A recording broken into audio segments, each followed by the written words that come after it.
Children, today we have to discuss equations of rotational motion. Kinetics में देखिए बच्चों, हमने इक्वेशंस ऑफ मोशन पढ़ी थी, वो ट्रांसलेशनल मोशन था, लीनियर मोशन था। अब हम रोटेशनल मोशन पढ़ रहे हैं। इससे पिछले लेक्चर में वीडियो में हमने बताया था कि कैसे लीनियर पैरामीटर्स जो हम रोटेशनल पैरामीटर्स में आपके चेंज हो रहे हैं। जैसे इक्वेशंस ऑफ ट्रांसलेशनल मोशन कौन कौन सी थी बच्चों?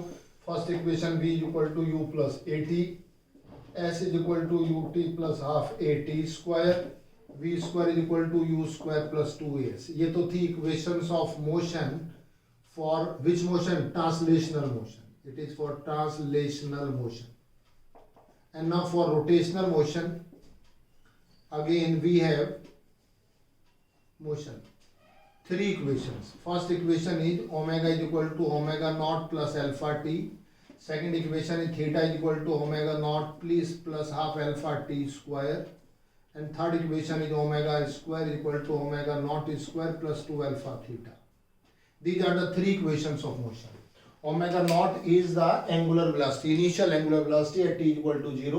Alpha is uniform angular acceleration. Omega is angular velocity at time t. Theta is angular displacement. And again alpha is uniform angular acceleration. And very simple to remember, very easy to remember. Initial velocity u, omega naught the initial angular velocity. Final velocity means at time t, v. At time t, omega. A, acceleration in translational motion, then it is in rotational motion, and time is time. Displacement, angular displacement. Okay, so these parameters of translational motion are replaced by the parameters of the rotational motion. The new equations are formed, which are called equations of rotational motion. These equations will describe the motion of a body which is rotating about a given axis, and these equations represent the motion of a body which is moving along a straight line, whether it is horizontal or it is vertical, upward, downward, accelerated, etc. etc. तो बच्चों हमें ये equation derive करनी है, means we have to derive these equations. Come to the first equation. हमें first equation derive करनी है बच्चों. एक ही मेथड है, वही कैलकुलस मेथड से करेंगे. तो डेरिवेशन का मेथड भी सेम है कैलकुलस मेथड का. अगर हमने यहाँ से इसको स्टार्ट किया तो alpha is equal to d v by d से स्टार्ट किया था. इसमें हम स्टार्ट करेंगे इसको अल्फा की जगह, sorry a is equal to d v by D t, हम अल्फा लेंगे d omega by D t. Now angular acceleration alpha is equal to d omega upon dt. We have read d omega by dt. What is d omega? Or d omega is equal to alpha dt. It is equation number first. Alpha dt. Suppose a body is rotating. हम यहाँ condition मान सकते हैं. Let us consider a rigid body rotating with uniform angular acceleration alpha. Uniform angular acceleration alpha about a given axis. About an axis. Okay? About an axis. ठीक है? तो हमने ये फॉर्मूला होता है, the formula of angular acceleration. It is the rate of change of angular velocity, d omega by dt. Now, let at t is equal to 0, omega is equal to omega naught, and at time t, omega is equal to omega. Means angular velocity is omega. T time पे जो angular velocity है वो omega है, और T not time पे angular velocity कितनी है? Omega naught है. अगर आप यहाँ लिखना चाहें तो ये भी लिख सकते हैं angular velocity that is equal to omega naught and angular velocity is equal to omega. Okay, अब हमें इसको देखिए नेचुरल फॉर्म में लाना है. This equation is in differential form. क्या करते हैं इसको फिर इंटीग्रेट करते हैं. Integrating above equation, integrating equation 1 d omega is equal to alpha d t, time is 0 to T, और ये हो जाएगा बच्चों ओमेगा नॉट टू ओमेगा. ठीक है, but differential sorry integration of D omega that is equal to omega not to omega. Alpha can be taken outside because is uniform constant, and D T integration of D T is T and from 0 to T, और you can put the limits alpha T minus not, और omega is equal to omega not plus alpha T. And this is called first equation of rotational motion. This is suppose equation number first in Roman. This is first equation in number. Then it is first equation of rotational motion. It is very similar to the first equation of translational motion, बिल्कुल derivation भी almost identical है बच्चों। तो इसमें हमने linear acceleration को define किया था, यहाँ हमने एंगुलर एक्सेलरेशन को डिफाइन किया है, उसको हमने इसी तरह से हमने इंटीग्रेट करके और ये इक्वेशन हमने जनरेट कर दिया। This is called first equation of rotational motion. Come to second equation children. Now we come to second equation. Second equation कहाँ से स्टार्ट करते थे, जिसमें डिस्प्लेसमेंट आना चाहिए, और डिस्प्लेसमेंट के लिए क्या लेते थे आप, वेलोसिटी का फॉर्मूला लेते हैं, तो यहाँ क्या लेंगे, angular velocity. Angular velocity omega is equal to rate of change of angular displacement d theta by D t. Omega is angular velocity which is rate of change of angular displacement, ये value होती है बच्चों, ठीक है। और यहां से हम क्या करेंगे, और d theta is equal to omega d t, equation number again first, but what is omega d, angular velocity, we have to substitute the value of omega from equation first,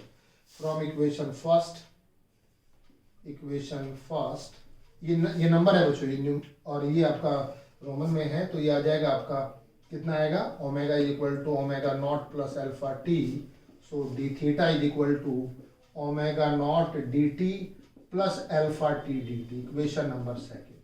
and now integrating above equation,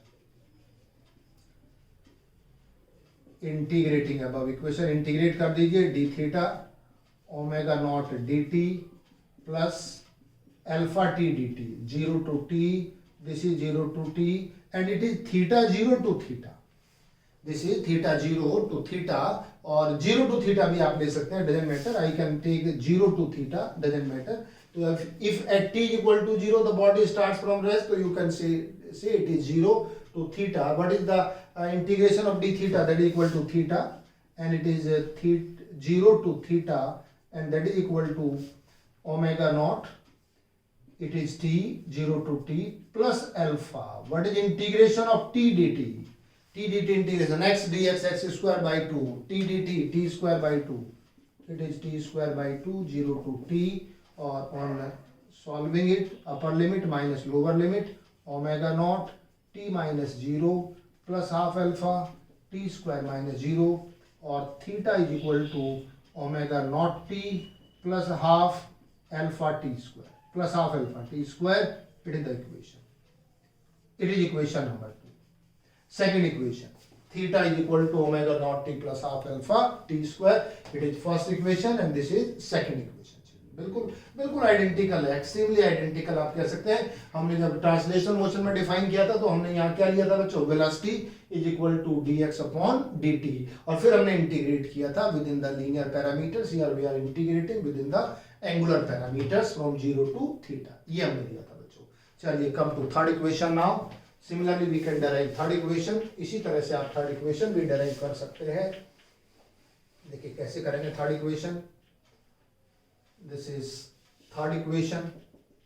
third equation के लिए again angular acceleration से start करते हैं बच्चों।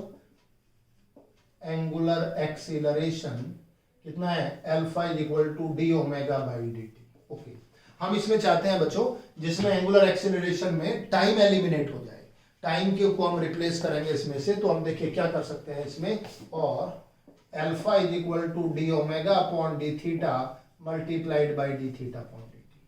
Can we write it as, क्या किया हमने, multiplying and dividing by D theta to this equation. या आप डी थीटा से डी थीटा कैंसिल करोगे फिर यही आ जाएगा। और क्यों हमने ऐसा किया, देखिए ये कुछ होता है, D theta by D T क्या होता है, D theta by D T किसके इक्वल होता है, it is angular velocity. So I must write here D omega by D theta into omega, और I can write this is alpha D theta is equal to omega D omega. It is equation number first. Okay, ये equation first हो गई। D theta को इधर shift कर दीजिए, alpha D theta, omega को पहले लिख दीजिए D omega. Don't make it D omega square, D omega has its individual identity. D omega जो इसकी इंडिपेंडेंट आइडेंटिटी है, डिफरेंशियल फॉर्म में है, और ये क्या है बच्चों, ये ओमेगा एंगुलर वेलोसिटी है। अगर ये वैल्यू आपने यहां ली है तो आप इसको क्या करेंगे, इंटीग्रेट करेंगे।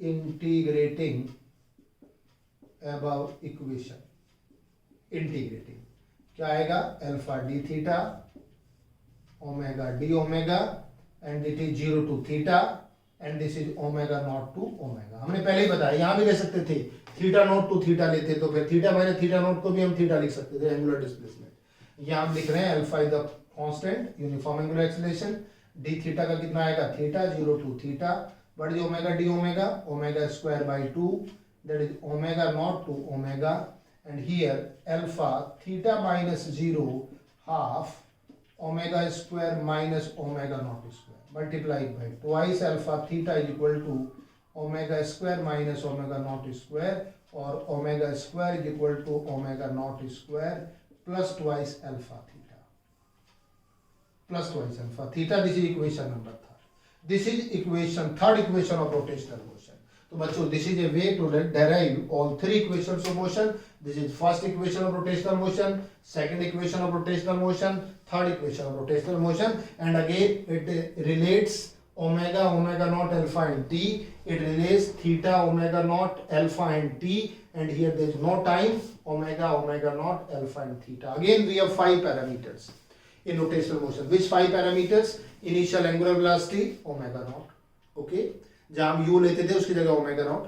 Final angular velocity means after time t, that is omega, time is t, acceleration is alpha, and angular displacement is theta. It is called angular displacement. So these are the 5 parameters. Out of these 5 parameters all the 3 equations have 4 parameters at one time, ठीक है। तो यहां देखिए कौन सा parameters नहीं है, angular displacement नहीं है, यहाँ कौन से वाला पैरामीटर्स नहीं है, आपकी एंगुलर वेलोसिटी नहीं है, फाइनल एंगुलर वेलोसिटी, और यहाँ पर क्या नहीं है, टाइम नहीं है इस वाले में। So these are the 3 equations of rotational motion.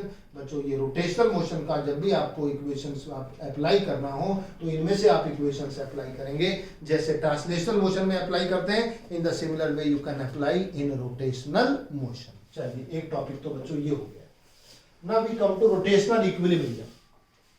There is one more term बच्चों, एक और टर्म है, ये सबको समझ आ गया होगा बच्चों, इसमें तो कोई डाउट नहीं था, इसमें कोई ज्यादा प्रॉब्लम आनी नहीं चाहिए बच्चों। तो जब एक बार आप ट्रांसलेशन मोशन में जो चीज पढ़ के आ चुके हैं, कॉन्सेप्ट ऑलमोस्ट आइडेंटिकल है, केवल पैरामीटर्स डिफरेंट है, उन्हीं डिफरेंट पैरामीटर्स के अकॉर्डिंग आपने इसको डेराइव कर दिया बच्चों। चलिए रोटेशनल इक्विलिब्रियम, रोटेशनल इक्विलिब्रियम। अच्छा, ट्रांसलेशनल इक्विलिब्रियम क्या होता था? इक्विलिब्रियम क्या है? इक्विलिब्रियम ये है कि कोई बॉडी रेस्ट पर है तो रेस्ट पर रहे। If the body is moving with uniform velocity it must continue to move with uniform velocity, then it's said to be in equilibrium. और कब होता है equilibrium? When net force on the body is zero. We have read this thing. अगर net force और the vector sum of all the forces acting on a body is 0, then the body is said to be in translational equilibrium. But here we are discussing the equilibrium of rotational motion. Similar type of concept you can apply in rotational motion. जहां आप कह रहे थे force, force की जगह क्या आ जाएगा? Torque आ जाएगा। जहां ट्रांसलेशनल मोशन था उसकी जगह क्या आ जाएगा? Rotational motion. So a body is said to be in a rotational equilibrium when the vector sum of torques, all the torques acting on the body is 0. तो कब कहलाएगा? अब rigid body is said to be in a rotational equilibrium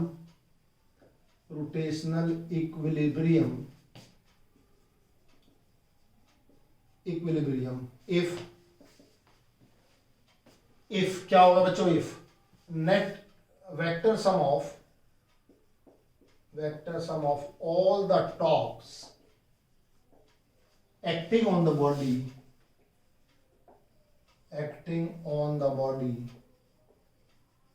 is 0.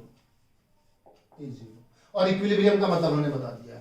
If the body is at rest, so it should remain at rest. But if it is moving with uniform angular velocity or it is rotating with uniform angular velocity, then it must rotate with uniform angular velocity. तो किसी भी axis के about जब आप torque निकालेंगे, torque आप जानते हैं, in rotational motion we have to define an axis of rotation.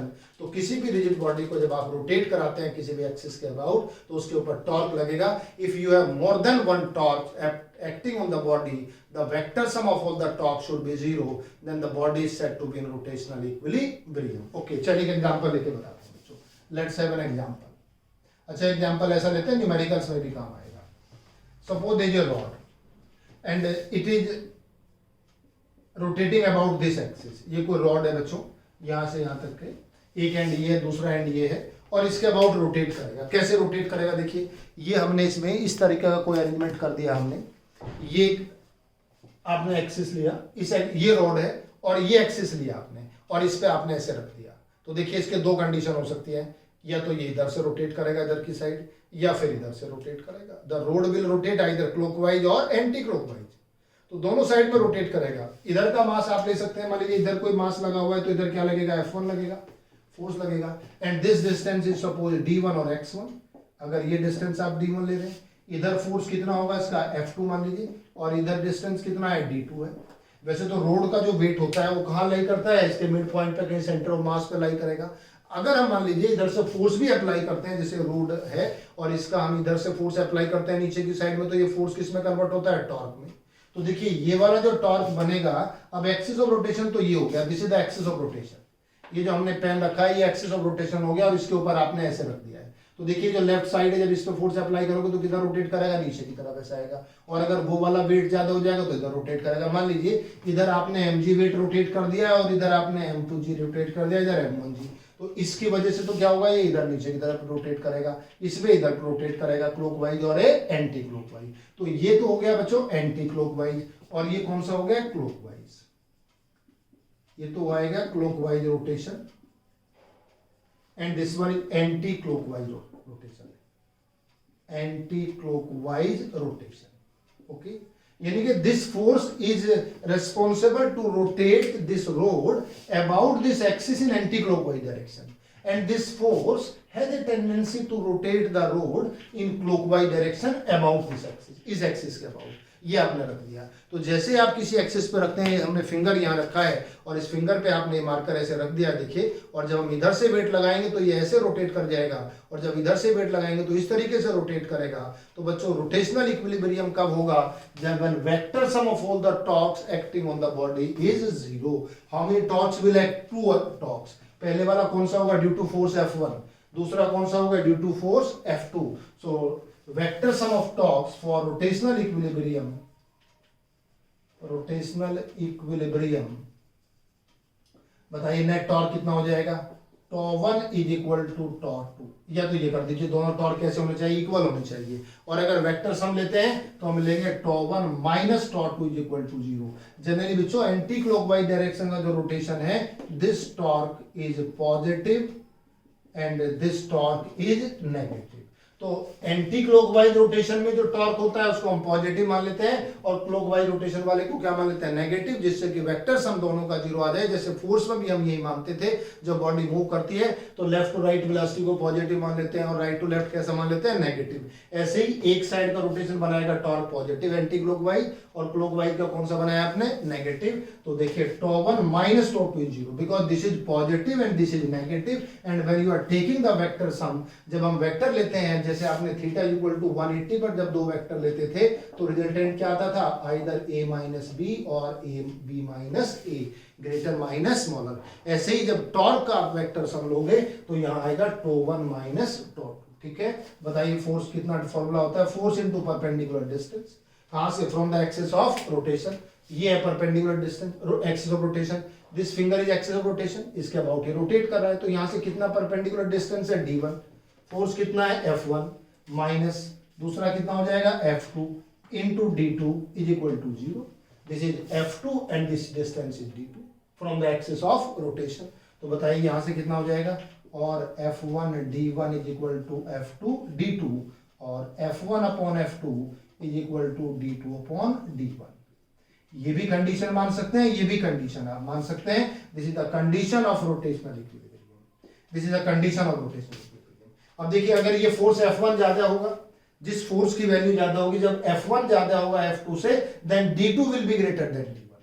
If F2 is greater than F1, F2 is greater than F1, F2 is greater than F1, then D1 is greater than D2. Then D1 will be greater than D2. So we can decide the point at which the road will be in stable equilibrium, जिस equilibrium में रहेगा about the axis of rotation. किस axis of rotation के about, road किस में, rotational equilibrium में बच्चों। तो इस तरह के न्यूमेरिकल्स भी आएंगे हम जब इसमें कैलकुलेट करेंगे।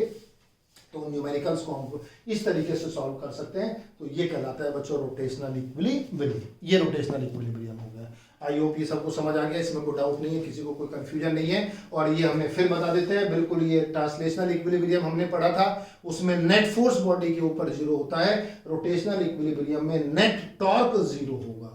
जब नेट फोर्स की हम बात करते हैं, force is vector quantity, then we take the vector sum of the forces. और देखिए इसमें नेट फोर्स जीरो कब हो सकता है, ये बच्चों ट्रांसलेशनल इक्विलिब्रियम में है।